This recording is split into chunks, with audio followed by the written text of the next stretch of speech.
Hi, and welcome to the Leader's Edge, how to sharpen your competitive advantage and make a positive impact as a leader in your organization and community. I'm Emily Chee, and this is Georgia Donaldson, and we are leadership coaches and hosts of this show. Today, we are pleased to be joined by Ian Mitchell, CEO of National Flour Mills, and he is no stranger to change and leading through change. So, although we all know cognitively, right, that change is constant and it can even be good, few of us like it, right? Just think of the last time you had to move house, and you'll know what I mean. Before we bring Ian on to share a story and some nuggets about leading through change, I want you to think about your own relationship to change. Do you embrace or resist it? What about change makes you uncomfortable? And how do you normally handle this discomfort? Are you expecting any changes this week, this month, this year? And what are your feelings around this? Good. Thank you, Emily. Ian, you are in our hot seat this morning. We're really Yeah, happy to have you. it feels hot. We're happy to have you. This is a change for you. On a Monday morning, you would not normally be doing this. So you're handling this No. change very well and you're Yes, looking bright and chirpy.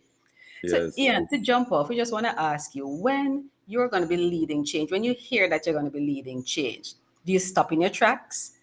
Do you embrace it openly or are you neutral? Talk to us and then you share your story. So for me, I live for change, right? I like the excitement because of what my career has been like. Change is something that I'm quite familiar with, and because I've been responsible for some fairly big projects throughout my earlier career and even now, where I'm trying to, you know, as we say at NFM, we're trying to take over the world, right? So to take over the world, we have to change who we are. And as I say to the team very frequently, we can't remain the way we are if we want to do something vastly different from what we've been doing. So I enjoy change, but I have found myself in a situation where I have had to recognize that even though I enjoy change, change is not as easy for everybody, or it's not something that is seen as this big, exciting event by everybody. So we have to find ways to get people comfortable around change.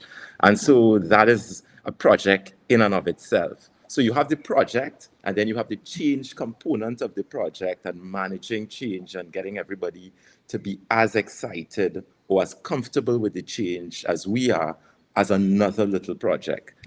So yeah. Okay, good. So, Ian, I know you have lots of stories to share. Is there a favorite one you want to share with us about how you led a change initiative?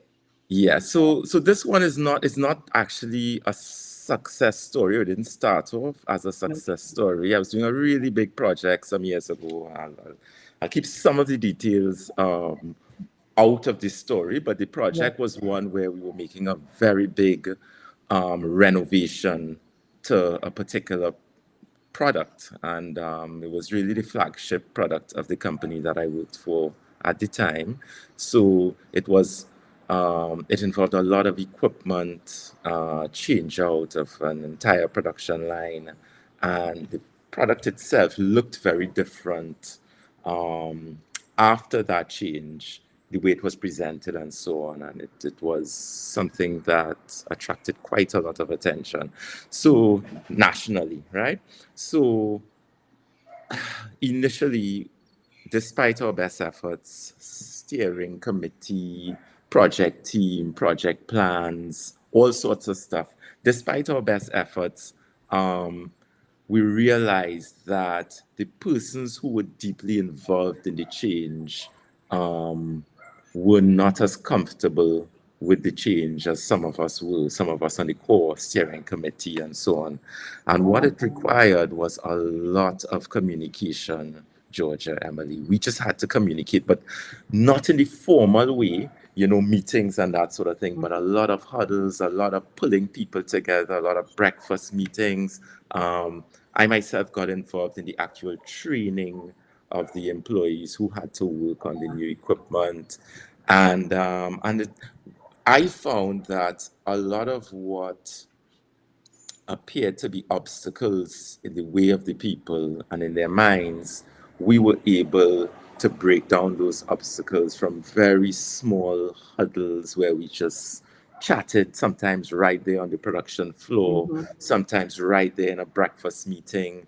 And people told us once they got comfortable enough to talk about the concerns that they had, then we were able to address them in a more personal, sort of intimate way. And once it was identified that we were genuine in what we were doing and what we were saying, and we kept our promises, um, you just started to see things fall into place, Yeah. and everything just evolved. But it took a lot of time before we learned that. I think we wanted to just do things the very formal way at first, and that is not Okay. always a recipe for success.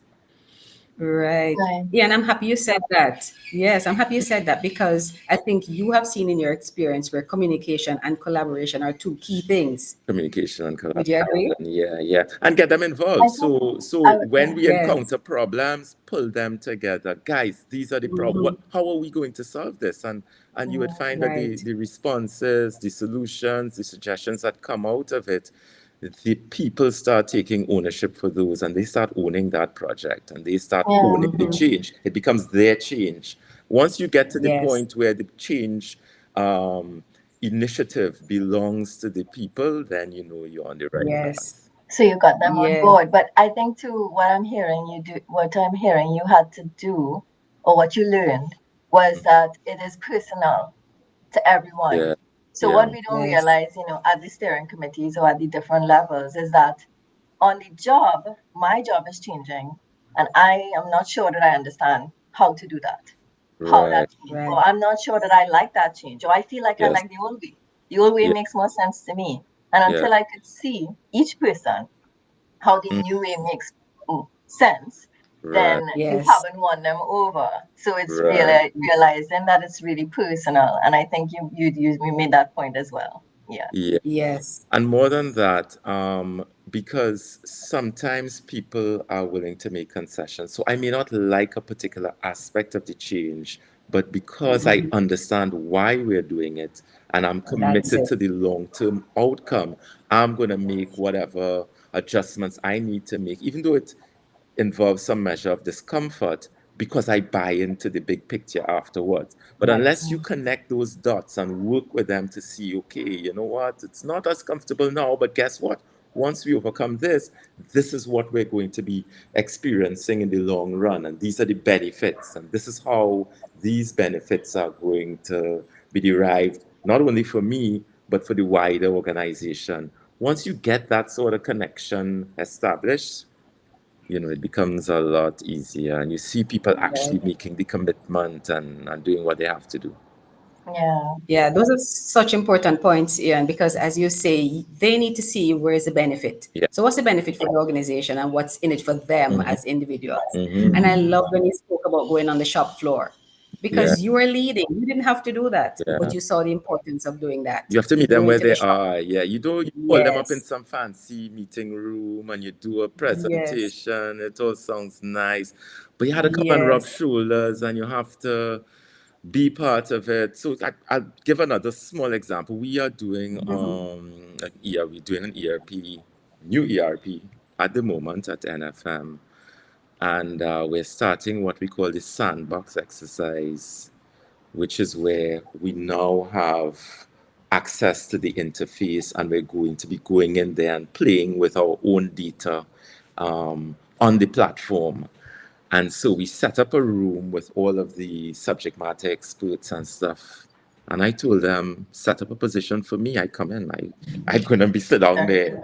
I might know what I'm doing, but I think it's important that I sit there and I hear some of the concerns and I be part of it. For me, this is something hugely exciting, right? Yeah. So I just want to be there to rub shoulders with them for the first session and to demonstrate that, you know what, I'm part of this with you guys. So if there's something Right. Right. that's not perfectly right, let's talk about it right away. You have my support. So I'm going to be there, and our sponsor, who's the CFO of the organization, he's also going to be there. We spent some time with them this morning. Those little things, I think, make a difference. I think Make a huge world of a difference. difference. Yeah, Yes, yes. a world of a difference. Yep, And that's what we call leading through change. yep, So there's managing change, but your role is leading through change because you're leading the people who are managing. yep, And that makes a world of a difference. yep. Good. So, Emily, we're so happy that we had you, Ian. I'm happy You to were Yeah. be able to here. share. I'm happy to Yes, be you're here. happy I'm to sorry I share can't your spend the rest of the experience. morning with you guys. Oh, my Well, it sounds goodness. like you'll be leading some change today. So I mean, it's always Yes. interesting how when we choose and when we connect with people and the subject matter is so topical for them Yes. in the current time. It's Yeah, really Right. something. So yeah, and I mean, I love this story. I think there are lots of nuggets there. The communication. I feel like communication is such a broad word that we mm, mix up. We always say we don't have enough communication. Sometimes we have a lot of communication. There are emails, there are messages, there's so many. It's just not effective. So I think Mhm. what you talked about is how to make that communication more effective Right. in the situation that you were in. And what was good about the story where the change was failing and you all took it by the horns and helped it turn it Mhm. around was that you recognized that the communication wasn't working and what you needed to be is closer to the people on the ground. And that yep, made a difference. And I think with change, I think discomfort is normal.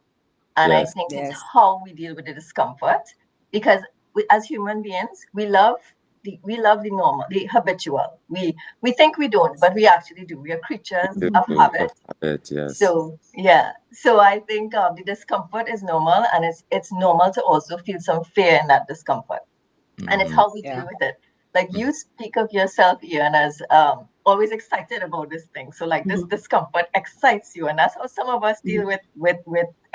with stuff that is different, right? We just love it, and some yeah, of us feel like Not so we need me. a little extra push, a Yes. little extra. Well, not I wouldn't yeah, even say push, a little extra hand, I would say, yes, an yes, outstretch of the hand to encourage, as you say, that communication, that conversation. That's it, I'm not too sure about this, but yeah, once they Mhm. feel that there is an ear to listen to them and there is space and room for them to express that and sort of deal with it, then it Yeah. becomes more comfortable for everyone. yeah, yeah. Yes. Just Wonderful. one thing, I think, it just dawned on me that for me, it was really a big lesson, um, coming to the realization that you are very excited about things changing all the time, but you're probably the only one in the room who feels that way, right? So you really have to adjust because there was a time, and and it happens still, where early in my career, I simply felt, how could everyone not be as excited as I am about what we're about to do? Why do we need to put in extra work communicating and Mhm. sending the message and getting them to understand? So, you could kind of have that. Uh, you could become guilty of looking at things through your lens only. Only. Yes. And Mhm. as a leader, that is a recipe for disaster. You really have to understand, first of all, well, you have to be connected enough with everybody to For understand sure. what they are going through, how they view what you are seeing and what their concerns are going to be. And the only way to do that is to really get down there, rub shoulders, have the conversations, you know, farm for dissent as well, get people to say what they don't like and address the Yes, That's concerns. absolutely. You that's important. and sometimes Yes. they Yes. don't share when you get them to be passionate. Sometimes it's not all that pleasant. Sometimes people lash out, but you have to be willing to embrace that. You Yes. know, um, but it's fun. I love it. It's Yes. great stuff. That's good. And we can see it, Ian. We Yes, can Yeah. see it. I was almost Yeah. to say that. Right. So as we close out this morning, Ian, we want to thank you. You really dropped some gold this morning. And for those who are watching, and some of you may just be listening, and then some of you will catch it on the replay, we want to ask you, do you have a high level of discomfort around change? And if you do, what are you going to do differently about it? Are you going to be learning now how to embrace change? If you are leading change versus managing change, what would you want to do differently? Are you going to be communicating more? Are you going to be reaching your people more? So we ask you this week to think about change. Change is around you every day. What are you going to do differently? Start talking to people, share your experiences, and do as Ian does, listen and go to the people and talk to them. Ian, thank you so much for joining us. Thank Thank you, you, Emily? Georgia. guys. Thank you. Yes, it was Have a wonderful. Georgia, yes, fantastic thank day. you. And we'll talk soon. Take Yes, care. have a great week, everyone. Take care now. Bye. Bye. Bye.